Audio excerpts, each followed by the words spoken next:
Olha nós de novo aqui, né, gente?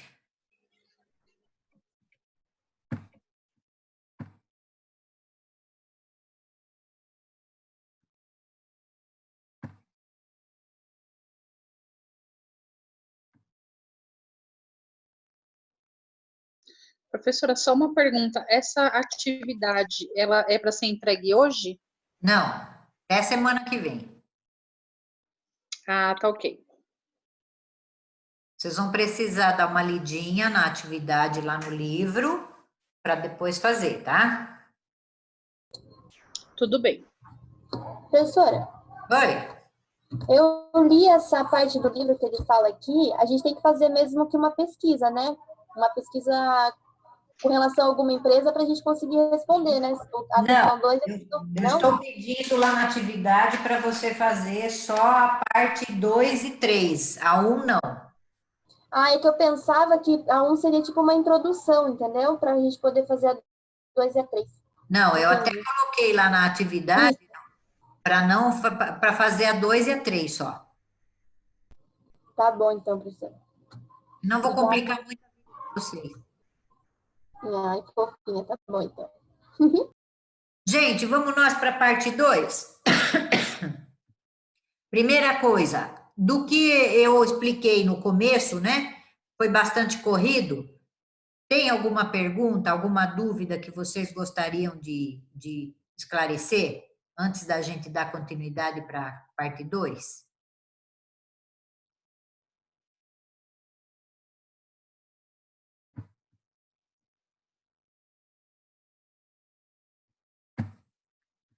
Vamos nós.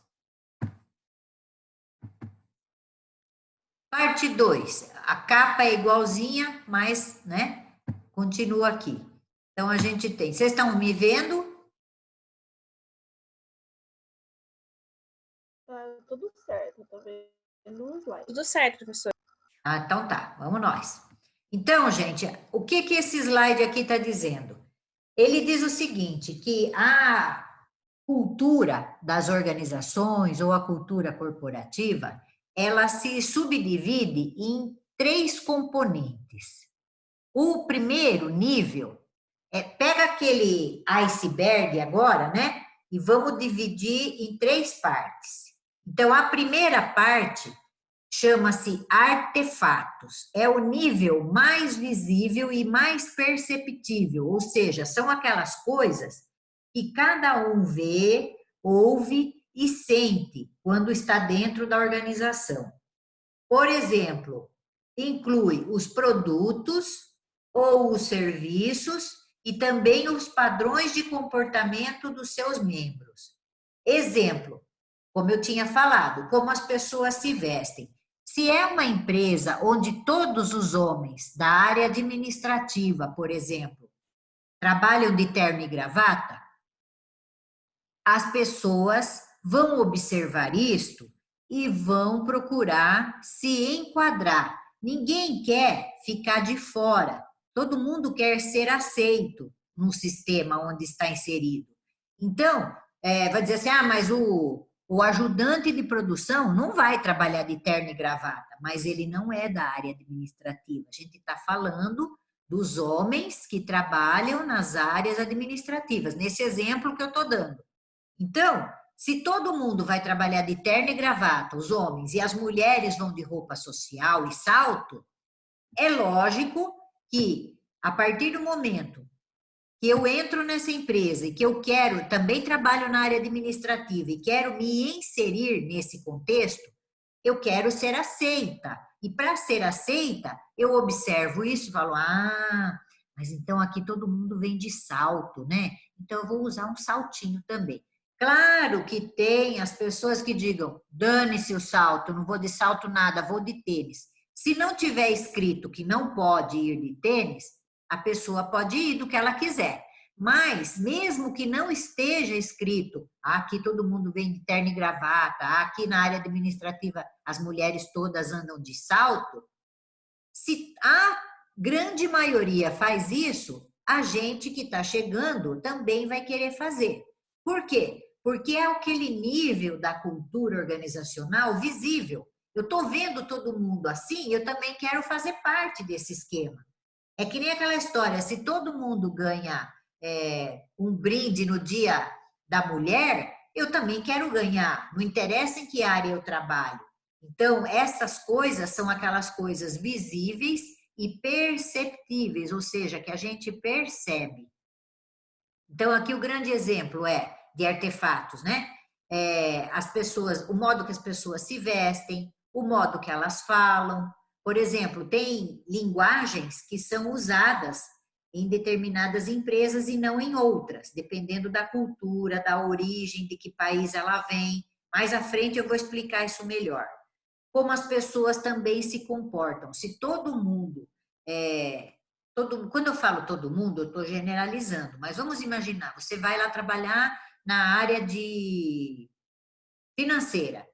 Todo mundo lá é sério, é sisudo, é observador, não conversam, só saem na hora do cafezinho para tomar um café rapidinho e voltam. Não é de rodinha, não é de bate-papo, não é de disse-me-disse. Você, quando chega e vai trabalhar nessa área, você vai reproduzir o modelo. Porque ninguém te disse que é para ser assim, mas você está lendo, está sentindo, está percebendo como as pessoas se comportam e você vai agir igual. Porque você sabe que se você agir fora do padrão, corre o risco de você ser queimado. Vamos pegar um exemplo bem drástico. Roubar ou matar. Todos nós sabemos que isso não é aceito, que isso não é permitido. A grande maioria não rouba, não mata, mas tem aquele que vai lá por N razões e vai lá e mata o outro, né? Rouba e ainda mata o outro. Este comportamento vai ser penalizado. Por quê? Porque não faz parte do padrão, né? Eu sou uma pessoa que não quero, de forma nenhuma, ser vista como bandido, como um assassino. Então, isto faz parte do comportamento ético da maioria. Então, é um comportamento cultural de uma maioria, mesmo que tenham as exceções. Então, esses artefatos, eles vão indicar, tanto visualmente como auditivamente, como é aquela cultura da organização. Então, são os símbolos, né, que eu falei, por exemplo, as salas, né? Ou mesmo as histórias, né, gente? Então, por exemplo, essa empresa aqui, ela foi fundada em 1900. Quando ela foi fundada, o produto que ela fabricava era assim, era assado. Então, toda aquela história que é contada desde o momento que a empresa foi fundada, ou até do fundador, né? Os imigrantes italianos, o dono da nossa empresa, o fundador da nossa empresa, veio no navio lá da Itália, na época em que a escravidão acabou no Brasil, e aí durante a viagem de navio, que foi muito longa, teve uma doença dentro do navio, e muitas pessoas morreram, e o pai do fundador faleceu, e o corpo foi jogado ao mar, e aí ele veio e aportou aqui no Brasil, sozinho, e foi morar não sei aonde, e foi vencendo. Sabe aquelas histórias, tipo a história do Silvio Santos, que começou como camelô, que vendia coisas na rua? Tudo isso, e que virou um grande empresário de sucesso, né? Então, tudo isso são aquelas histórias que são contadas, que um conta para o outro, e que, lá no final, vão ser passadas ou via programas de integração, ou vão ser passadas de um funcionário para o outro, na formalidade ou na informalidade, e vão ser incorporadas, e todo mundo passa a contar aquelas histórias e a reproduzir aquelas histórias, né? Quem aqui já não ouviu, quando era criança, a historinha da Branca de Neve e dos 7 anões? E a gente conta para gerações e para outras e outras e outras gerações, né? E a história se prolonga. Isto faz parte da cultura de um determinado povo. A mesma coisa são os heróis, né? Do mesmo jeito que eu falei da história do fundador, os heróis, quem são as pessoas que ajudaram a construir esta empresa, que marcaram presença aqui na empresa, enfim, os heróis todos que fazem parte das histórias da fundação e da perpetuação daquela empresa, né?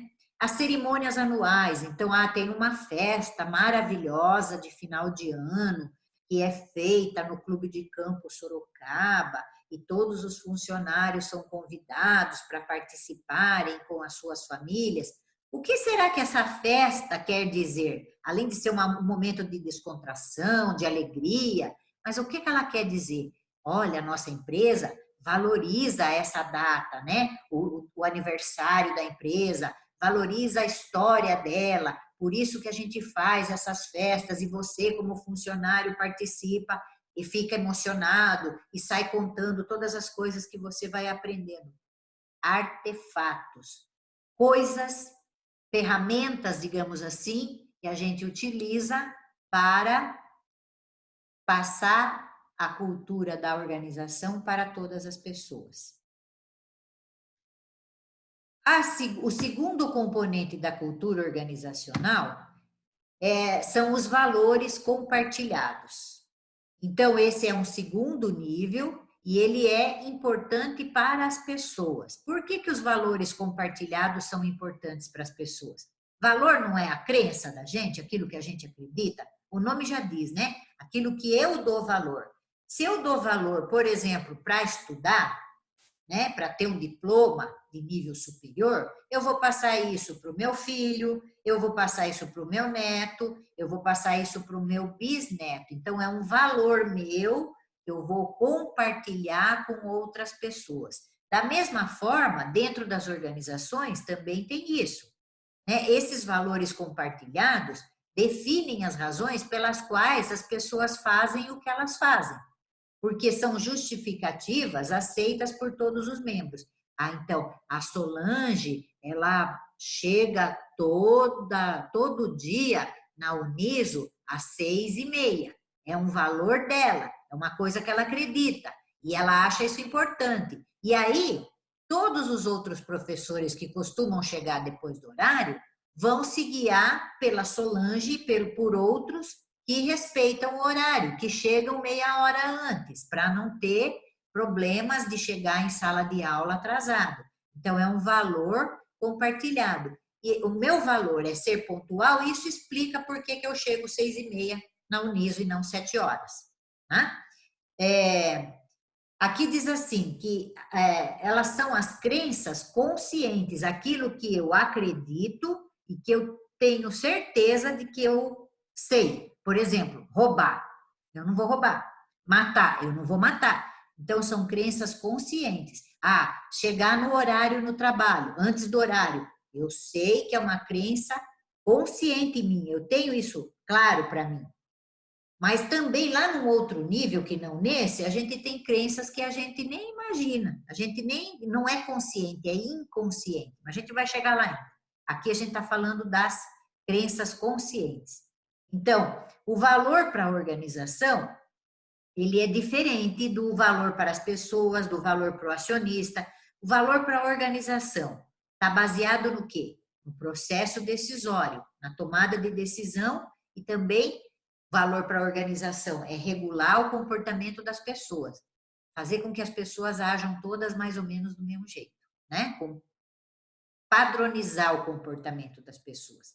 Já o valor para as pessoas, qual é? Quais são os valores? Expectativas essenciais. Eu tenho uma expectativa de ficar muito tempo nessa empresa. Eu tenho expectativa de, não, quero ficar pouco tempo nessa empresa porque o meu valor é trabalhar 2 anos em cada lugar. Eu tenho uma expectativa de fazer uma carreira, de crescer, de ficar milionário. Então, são coisas que são valores das pessoas. Já para o acionista, todo mundo está lá dentro da empresa. Quais são os valores para o acionista? O retorno do investimento, o retorno do capital que ele investiu, né? Ele quer ganhar, ele quer aquele retorno com lucro. E o valor para o cliente também é um outro aspecto. Valor no quê? Na qualidade do produto, na qualidade do serviço, no preço, no atendimento, né? Então, são coisas, esses valores todos, que são esses valores compartilhados que eu estou falando, da organização, eles vão garantir a competitividade da organização. Então, a organização estabelece um padrão de valor porque ela sabe que aquilo leva a ter um resultado melhor. Exemplo é a missão da organização. E, finalmente, o terceiro e último componente da cultura organizacional, pessoal, são as pressuposições básicas. O que é uma pressuposição? É algo que eu imagino que faça parte de um contexto. Eu não tenho prova de que isso realmente existe em lugar nenhum, mas eu acredito que aquilo, em algum momento, está dentro daquele contexto. Então, aqui, quando a gente fala da cultura organizacional, as pressuposições básicas é o terceiro nível da cultura, aquele mais profundo. Sabe aquela parte maiorzona lá do iceberg? Dividimos o iceberg em 3. É a base, lá no fundo do oceano, né? Não no fundo, mas a parte mais funda, a base do iceberg, né? Que é maior, que é menos visível ainda, que pode causar um estrago danado lá nos navios que passem por aquele lugar. Da mesma forma, são essas pressuposições básicas dentro da organização. Ela é aquela parte maior, imperceptível, que está escondidinha e que é doidinha para fazer estrago dentro da organização, que podem colocar a perder toda a competitividade, todo o bom clima, todo o relacionamento bacana das pessoas dentro da organização. Então, as pressuposições básicas são as crenças inconscientes. Eu acredito naquilo, mas é inconsciente. Mais ou menos, gente, como o que está acontecendo agora com essa história da pandemia. Apesar dos números, apesar dos cientistas, apesar da lotação dos hospitais, apesar da falência do sistema de saúde, tem um monte de brasileiro dizendo que isso não existe, que é mentira. Pressuposições básicas, com base em alguma coisa, né? Que o fez acreditar nisso. Não vamos entrar nesse detalhe, né? Mas, então, são as crenças inconscientes, os sentimentos das pessoas. Apesar de todo mundo estar falando que a pandemia está aí, ele tem um sentimento de que não tem, porque até hoje ele não ficou doente, ele na família dele não tem ninguém doente, ele sai todo dia, vai embora fazer as coisas dele, leva a criançada junto, vai fazer excursão no supermercado, não aconteceu nada. Imagina, isso daí é mentira, não existe. Então, é uma pressuposição dominante e que faz com que a pessoa acredite naquilo, mesmo sem ela ter clara consciência disso. Então, por exemplo, atuação ética, né? Então, a gente trabalha numa organização e dá valor a essa organização, respeita essa organização, admira muito, porque a gente acredita que ela é uma empresa socialmente responsável, porque a gente acredita que ela tem uma atuação extremamente ética, né? Vamos pensar um pouquinho na Petrobras. A Petrobras sempre foi um exemplo de empresa sólida, né? Por ser estatal, por ser uma grande companhia, por mexer com o petróleo, por ser, vamos dizer assim, a economia número 1, né? Do mundo, e no Brasil a força desse gigante.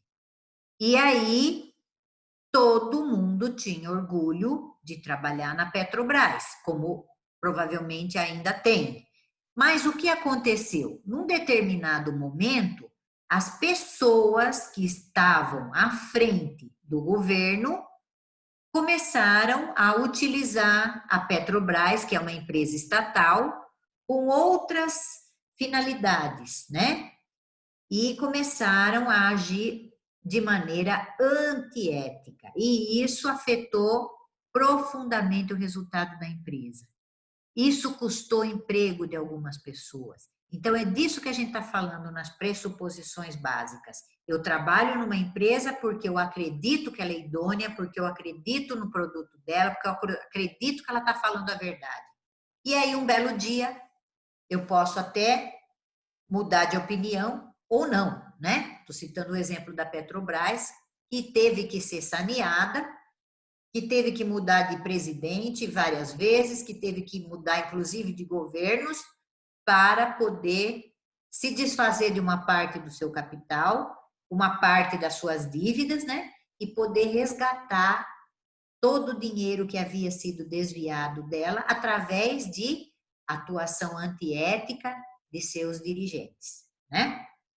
Então, isto é, voltando para a empresa, né? Isto é aquele terceiro nível da cultura. E aí pode desencantar muita gente nesse caso, né? Muitos funcionários devem ter se frustrado profundamente, dizer, poxa, mas eu acreditava tanto nessa empresa, né?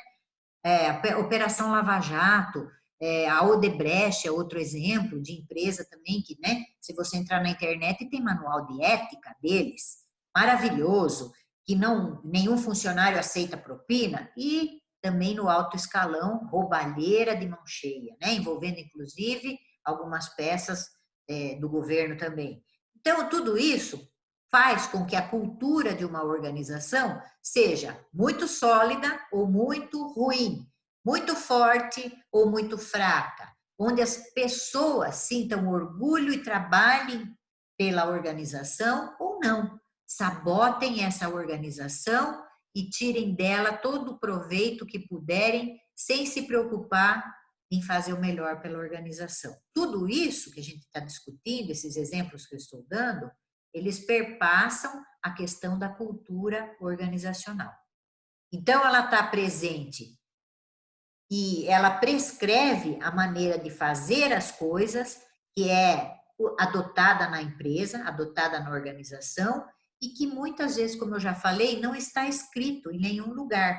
Faz parte da crença, faz parte da conduta das pessoas, mas não está escrita em lugar algum, tá? Aí a gente tem aqui um slide, né, um desenho, que vai mostrar o resumo dessas coisas que eu falei, né? Os componentes da cultura organizacional, divididos em artefatos, valores compartilhados e pressuposições básicas, e explicando o que eu já falei a respeito de cada um deles, né? Então, por exemplo, aqui, artefatos, estruturas, o organograma que eu falei, os processos organizacionais visíveis, as salas, né? Aquela sala onde tem todos os produtos da empresa que muitas áreas de marketing adotam para mostrar que a empresa tem aquele tipo de produto, de procedimento. Então, é aquela parte mais visível, mais fácil de se decifrar. Outro componente, os valores compartilhados, que aí tem a ver com as estratégias de administração. Ah, essa empresa é participativa, ela é democrática ou ela é autocrática, ela tem objetivos de atingir determinados resultados ou não, e como que a gente faz para ter esses valores compartilhados com as pessoas da organização. E o terceiro nível, que é aquele mais submerso, né? Que são as pressuposições básicas, que são essas que eu expliquei agora há pouco, né? As percepções, as crenças inconscientes, os pensamentos. Eu penso assim, o meu gerente vive falando aí que ele é participativo, que ele quer minha opinião, que ele quer a opinião de todo mundo aqui no setor, mas eu não acredito nisso não, porque eu já vi muita gente dar ideia ou criticar e logo em seguida, ó, perdeu o emprego. Então, euzinho, eu não vou de jeito nenhum fazer as minhas críticas ou falar qualquer coisa. Vou saber se ele vai tomar isso como pessoal e me demitir? Então, são aqueles pensamentos que circulam, mas não um, gente. Quando um só, não adianta nada, né? Ele sozinho não tem ação. Mas sabe aqueles pensamentos que dominam a maioria? E aí faz o ambiente da empresa, o clima da empresa, ou ser muito bom, ou ser muito ruim, né? Então, é dessas coisas que a gente está falando que compõem a nossa cultura organizacional ou cultura corporativa. E aí, de novo, os funcionários, lembra que a gente falou que a cultura ela é compartilhada? Então, a gente aprende, enquanto funcionário, a cultura organizacional através de histórias, né?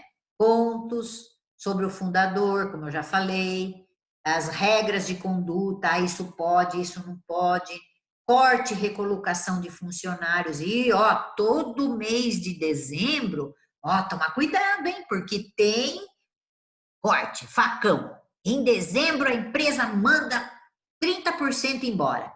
Uma história que alguém conta lá dentro e que contamina as pessoas. Ou não. Então, são histórias bacanas, são histórias bonitas, né? Que falam sobre a empresa nos seus momentos de maior expansão. Enfim, histórias que são contadas dentro das organizações e a gente aprende a cultura da empresa através delas. Essas histórias, elas são muito usadas em processos de socialização de pessoas, programas de integração, né? Outra forma de aprender a cultura organizacional, já falamos também, através dos rituais e das cerimônias. Então, são sequências repetitivas de atividades que vão reforçar os valores da organização. Aqui a gente comemora os veteranos de casa, a gente premia os veteranos. Então, todo mundo quer ficar veterano, né? Quer ter 5 anos de casa, quer ter 10 anos de casa, porque ele vai ganhar prêmio, ele vai ser homenageado, vai aparecer o nome dele no jornal da empresa, enfim. Então, são coisas que faz com que a maioria queira participar, queira ganhar, queira aderir, queira se comportar daquele jeito, porque faz parte da cultura da organização.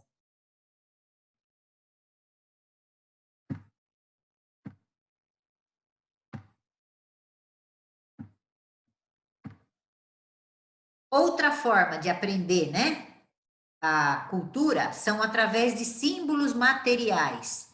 Então, aquilo que a gente já falou, tudo isso aqui a gente já falou. Arquitetura do edifício, nossa, é um edifício moderno. Ah, é uma fábrica Pátio Cianê, né?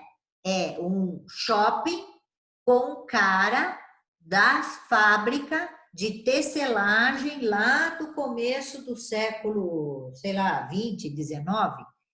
E lá dentro tem alguns locais que foi preservado, né, como era. Então, a fábrica com aquela cara retrô é algo daquela época, que mostra uma certa cultura. Então, o que um shopping foi fazer lá dentro, né? Foi preservar a cultura da cidade de Sorocaba. E a gente, quando passa por lá, aprende um pouco da história do Pátio Cianê. A mesma coisa lá do arquitetura do Extra, né? E também é de uma fábrica que no passado empregou muitos sorocabanos e que era uma região isso, aquilo, aquele outro. A cultura da região de Sorocaba ter sido uma região de tropeiros. Tudo isso vem fazer parte da cultura, né? E aqui, quando a gente fala de cultura organizacional, a gente está falando de tudo isso, mas dentro da organização. Então, os símbolos, né? Símbolos materiais que definem o grau de igualdade ou diferenciação entre as pessoas, como eu falei. A sala do gerente lá de qualidade que trabalha na fábrica, que é uma salinha, e a sala do presidente da empresa, que é uma salona toda bonita, toda chique, com carpete, com poltronas estofadas, com frigobar, né? Enquanto que a salinha do supervisor lá da produção, muitas vezes nem ar-condicionado tem. Gente, nós estamos com 10 minutos para acabar a nossa reunião, mas está acabando também os nossos slides. Linguagem é uma outra forma do funcionário aprender a cultura da organização. A gente já falou disso também. Ao aprender a linguagem, o funcionário confirma a aceitação da cultura e passa a preservá-la. Vou dar um exemplo. Eu trabalhei numa empresa onde todo mundo usava a expressão budget.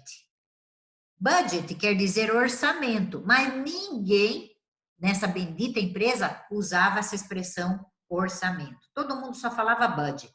E aí, eu, recém-chegada, fui saber o que era o tal do budget e descobri que era orçamento. Uma outra linguagem que todo mundo usava na época, né? Antigo isso, né? KPIs. Ah, você já trouxe o relatório dos KPIs? Olha, não deixa de entregar os KPIs no prazo previsto. Ah, KPI daqui, KPI de lá. E eu, né, recém-chegada, dizia, mas que raio que são esses KPIs? Meu Deus, que todo mundo fala, que parece que o mundo vai acabar por causa deles.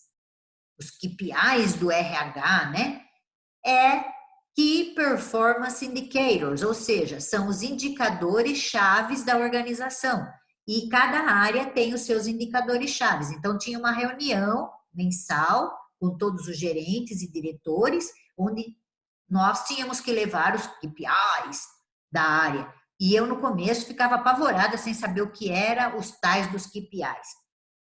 Trabalhei também numa empresa alemã e eles usavam determinadas expressões alemãs na rotina de trabalho. E aí a gente tinha que correr atrás e descobrir o que era. Porque imagina eu, uma gerente, ou uma supervisora, ou um coordenador, vou perguntar o que é as coisas, chucrutes, né? Eu não vou perguntar. Imagina, eu vou me expor, vou mostrar que eu não conheço, que eu não faço parte dessa cultura. Então, a gente corre atrás e vai aprender. A partir do momento que eu aprendi, aí eu também começo a partilhar, a reproduzir. Então, a gente vai expandindo aquela cultura para todo mundo. Então, eu também falava KPIs, também falava chucrutes, também falava budget. E aí você passa a ter um repertório que é usado naquela organização e que pode ser diferente de uma organização para outra. Muito bem.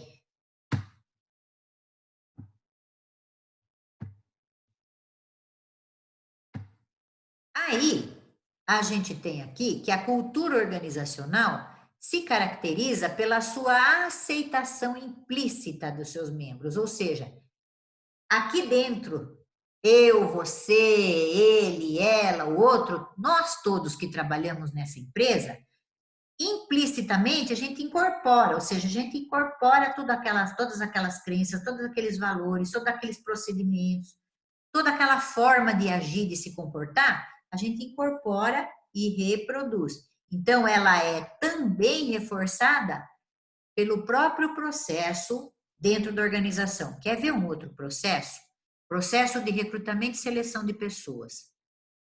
Quando a empresa avalia os teus valores, as tuas crenças, ela faz isso para comparar com as da empresa. Vamos imaginar que você é uma pessoa com fortes tendências a ser introvertida e a ser dependente de ordens. Você precisa que alguém te dê ordens.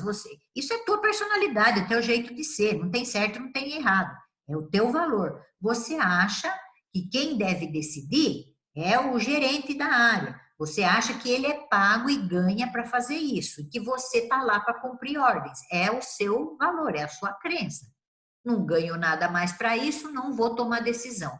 Mas, no processo seletivo, a empresa valoriza exatamente a questão da tomada de decisão, porque é uma empresa onde os gerentes empoderam as suas pessoas.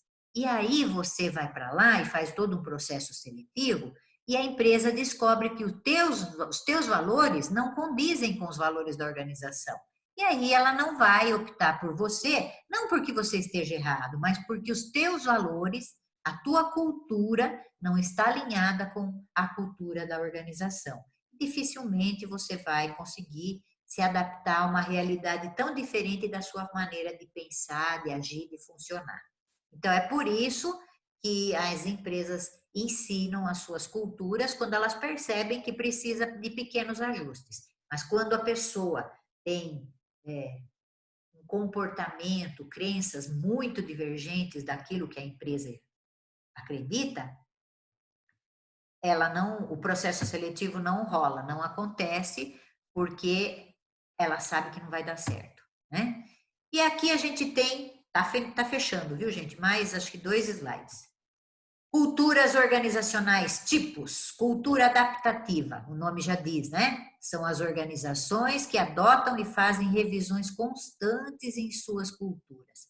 Aqui eles dão um exemplo do Japão, que ao mesmo tempo é um país de tradição milenar e é um país extra-moderno que incentiva e cultua a mudança e a inovação constante. Então, ao mesmo tempo que tem lá toda uma tradição milenar, tem uma tecnologia de ponta, uma inovação, uma mudança aceleradíssima.